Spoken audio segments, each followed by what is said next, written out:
We're back with a cute hairdo and a cute story as well. It's not cute actually, it's quite sad. So technically I am a hairstylist by trade. That is what I learned and studied and trained to do and what I initially wanted to do with my life. However, life doesn't always go how you planned it or expected it, and instead I ended up becoming a content creator, sharing what I know, my experiences and my knowledge on the internet to hopefully educate you guys. And I think one of the things that most people are so curious to know is, how do you earn money as a YouTuber?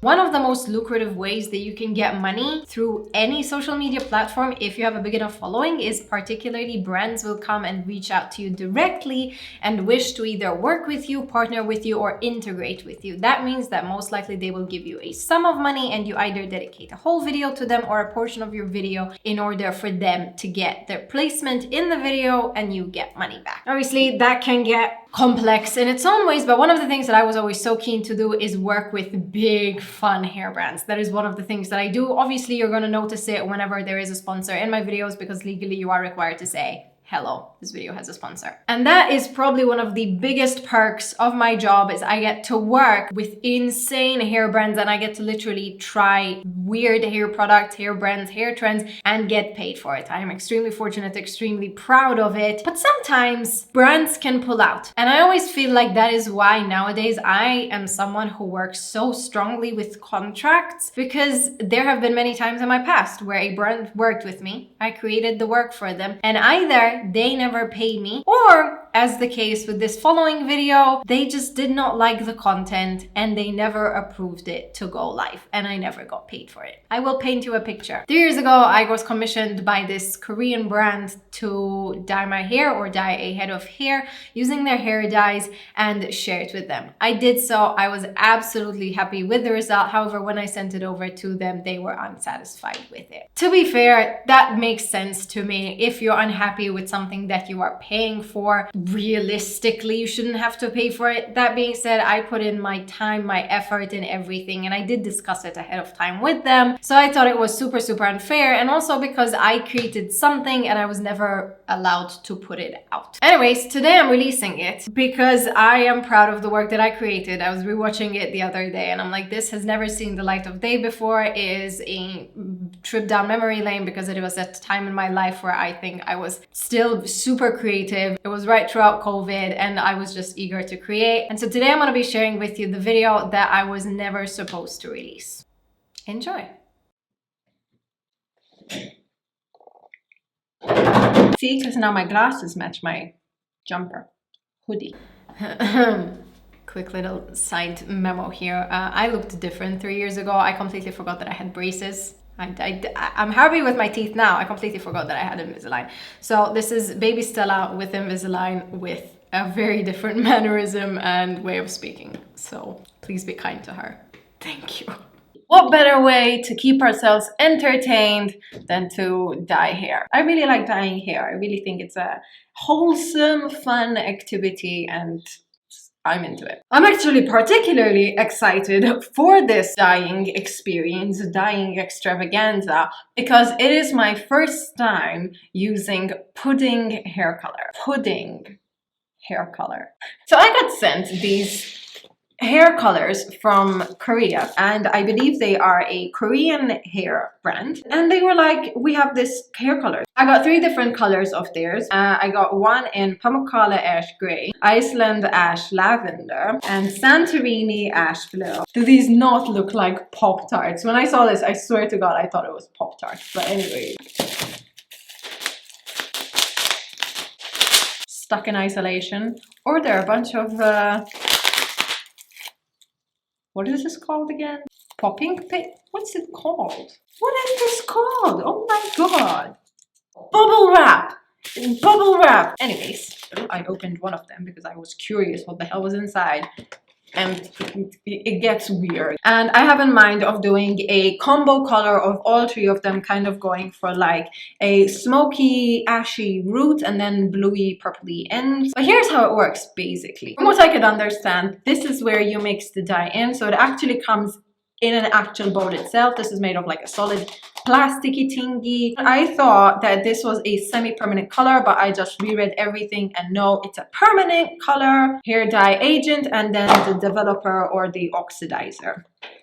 So it comes like this, number 1 being the hair dye and number 2 being the developer or oxidizer. Mix both of these together in the little container that it comes in and then shake it together and it magically becomes a pudding. As you can see, well, I don't know if you can, it looks very watery, it looks very liquidy. This is number 1, this is the hair pudding color, and this is the oxidizer. I am going to be applying this on light hair. If your hair is darker, it will still show up a bit, but obviously the lighter you go, the brighter it's going to show. It also says that because it's such a thick puddingy formula, you don't need to use a brush, so I'm going to be taking that approach today. It's all in Korean. I understand literally not a word of it. It's okay, because the back of the paper is like a perfect like visual representation of what you're supposed to do. Get this.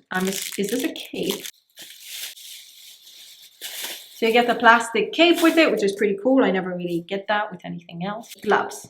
Full-on latex gloves, which is amazing. I'm actually going to be dyeing a wig today because my hair is kind of dark. They did recommend, however, that because I'm going for such cool icy colors, I tone and darken and add a bit of pigment to my hair prior. So I'm actually going to give this a very, very quick purple shampoo wash. I'm using cold water. Simply going to dunk my wig and not rub, because that's stupid. I've already ruined one of my wigs. I probably shouldn't do another one. Look at my white-haired baby!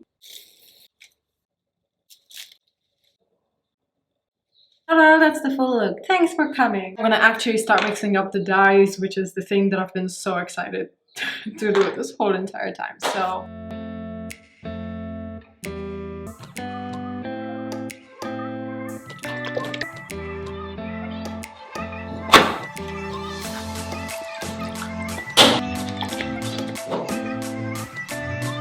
damn! Okay.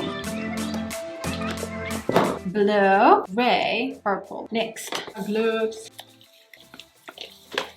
So I am actually going to be using a brush just for the root portion, but then for the rest of it, I'm going to be using my hands. Cool, let's dye some hair.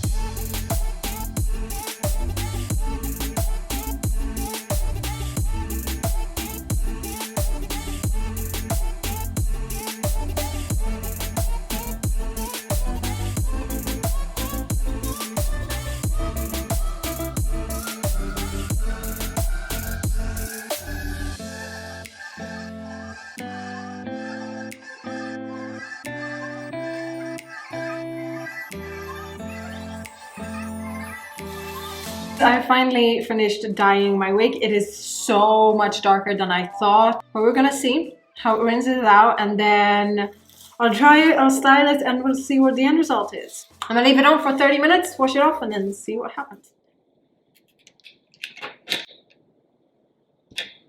Hi. Okay, so I just did my makeup and I pulled up my hair just so it's not on my face, and now I'm really digging this look, and I kind of want to leave it like this, but spend so much time dyeing this hair, I might as well give it a style that's going to like really show off all the colors, because this thing is phenomenal. I'm gonna start by saying that this entire color is quite a bit darker than I thought it was going to be. I don't know why I thought it was going to be a light color, but it is definitely more on like a gunmetal, sort of a dark gray spectrum. Kind of looks blue, but it's very much on the silver tones, but it's got lavender hints, and I'm just like, wow. I'm actually going to really quickly give it a bit of waves and whatnot, and I'm gonna just play around with it a bit because I am in love.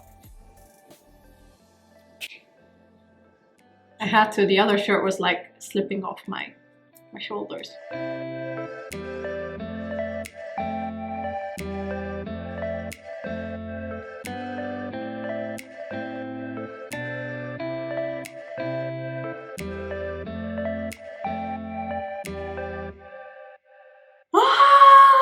love with this so much. Oh my god. These colors are, oh my god, to die for. I really think that they complement each other so well. The combination of all three of them just created this stunning gray spectrum. The dye comes ready with the developer, so you don't need to buy anything separately. I would recommend getting multiple because one little tub would probably only last you for very short hair or only your roots. So I'd recommend getting 2 or 3 if you have like really long hair. There you have it. I was actually super proud of that look. I'm not going to lie. I was so proud of that look. I was so incredibly disheartened when the brand told me that they weren't satisfied with it, that they didn't think it did justice to their product. I think that's a lie. I actually really enjoyed using their product and was very sad that I couldn't actually share it with you guys. I'm not gonna really share the brand because I don't necessarily want you guys bringing them up or mentioning them or tagging them, which you have done anytime I've done any of these videos. Theoretically, they did nothing wrong. It is just always kind of very disheartening when you commission someone to do something and then kind of go back on your word. As a creator, as an artist, no matter how big or small, but especially if you're a smaller creator and you're still kind of starting out, you want to build credibility and you want to work with big brands. And so when that brand then turns around and was like, never mind, no, it is a tiny bit of a blow. If you are a creator, if you're an artist, if you're working in a service-based industry and sometimes, you know, someone comes back to you, don't let that be kind of the thing that brings you down. Just keep doing it, keep motivating it. I ended up working with so many other different brands and I get to try so many other crazy things. This was just one of the things that technically wasn't meant to happen. As always, subscribe to this channel if you haven't already. Join the Stellar fam. Let's learn a thing or two together because I've got a couple great things up my sleeve. And as always, I hope you enjoyed this video. I hope you give it a go and I will see you in my next video.